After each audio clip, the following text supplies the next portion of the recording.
I just wanted to make this quick correction because in one of the videos I said I was talking about crack and I said I was on crack when meant to be. I meant to say I was around people who were on crack. I've never smoked crack. I've never snorted cocaine. I've never taken heroin. I've never taken meth. That's not why my teeth are like this. I never really did any uh, so-called hard street drugs at all. Um, period. Marijuana, yes. Uh, Occasionally, I would not search to buy them, but occasionally I would come across downers. I like downers, so if I could get some downers off somebody, I would. That's how I got trapped in the benzo trap, is because I thought benzos were just another downer, just another opiate, and I don't have a problem like with opiate based medications like this codeine stuff right here. Well, I picked every bottle but the one with the codeine in it. These codeine pills right here. I've had these for, I don't know, amazing, 6.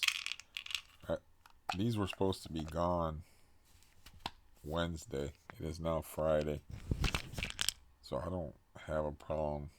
I never had a problem with like Percocet or opiate based stuff, except for the one time when I was 16 years old and they got me hooked on morphine, but that was like straight up big time morphine blast in the arm or in the butt.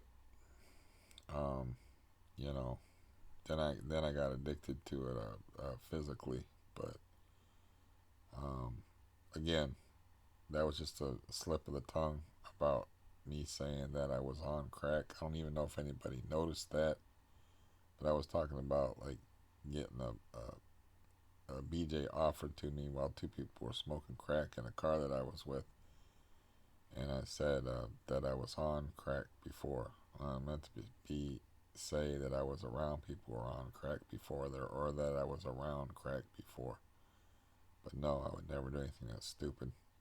I was always afraid of that kind of stuff, like crack, heroin, meth.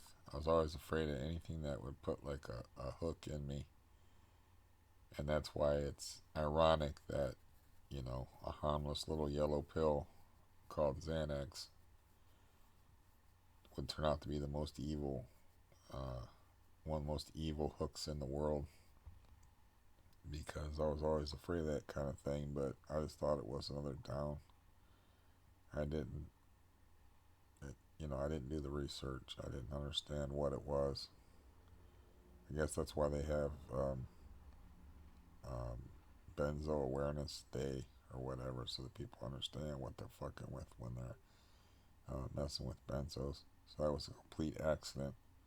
If I would have known what benzos were about, never would have touched them. They would have went in the same class with coke, heroin, and meth. It's like I was always afraid of anything that would get me hooked on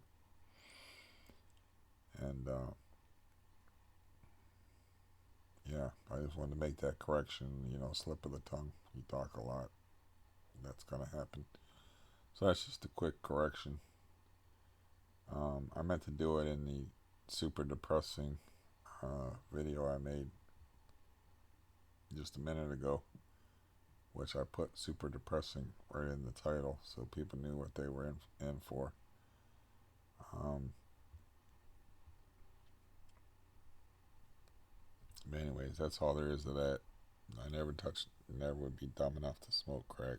I was bringing this up. One of the most depressing things I ever saw in my life was watching a mother-daughter tag team lines of coke together. Because a family that snorts coke together stays together, I guess.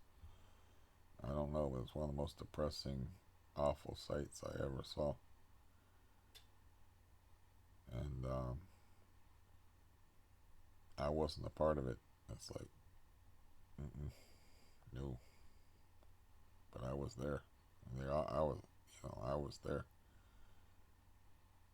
They offered, but that goes into stories that I can't tell. I was thinking about, oh, I didn't mention, like yesterday, I fell and I did a weird split. So I had slippery socks on, and I got distracted, waiting for the incompetent aid worker, and I was trying to carry like milk and yogurt by myself, and I slipped while I was carrying them, and I did a split that should have pulled a groin muscle or did something, but and then I couldn't get back up because I had slippery pants on, and I couldn't get my sore knee under myself. But when I slipped and fell, I almost pulled the whole refrigerator down upon myself, and it wobbled and stuff. So it could have been a lot worse. You know, could have pulled a refrigerator down upon myself. Um, I just grabbed the handle on the door right when I fell and pulled on it, and then almost knocked the refrigerator over on myself. But later on in the day, um, the Meals on Wheels guy came, and I opened up the freezer, and all these meals that were stacked neatly just came falling out of the freezer because I had forgotten earlier in the day that I rocked the freezer, and they just all came falling out. So a couple of them got wasted, and you know, anyways. But no, never did crack. That was just a slip of the tongue. I would tell you if I did. I'm always afraid of that kind of shit. I seen what that did. I seen what cocaine, heroin, and meth will do to people, and what it has done to people, and not my deal. Just not my thing. Um, okay, that was 7 minutes. I should have said, yeah. I did forget that thing about almost pulling the refrigerator down on myself yesterday because of that stupid woman who was sitting in a parking lot playing cows and chickens or something on her Angry Birds or whatever on her phone while she was telling me she was waiting on my prescription, which was a bunch of bullshit. But anyways, at least I didn't pull a refrigerator down upon myself. I imagine that could have been painful or something. Goodbye.